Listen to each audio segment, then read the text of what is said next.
No, asi by som si musel na ten pocit zvykať, že mám kráľovnu.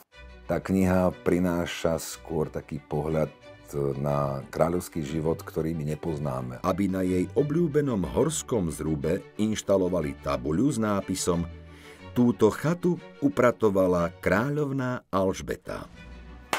Fascinuje ma, ako ju Briti vnímajú. Je to tým, že ju majú od detstva, už s tým vyrastali a dlhodobo je to historicky dané. Život Alžbety II. Charakterizovalo množstvo superlatívov.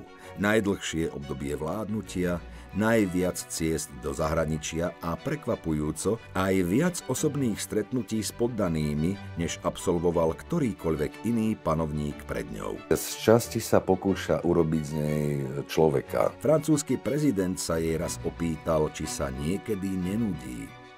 Áno, ale nikdy to nehovorím, odvetila. Keď od toho odstúpiť, tak zistíte, že to je niečo nepredstaviteľné, že ten život podľa nich normálny, alebo podľa kráľovských noriem normálny, je tak vzdialený tomu bežnému životu, až sa to zdá neskutočné, že vôbec oni môžu existovať.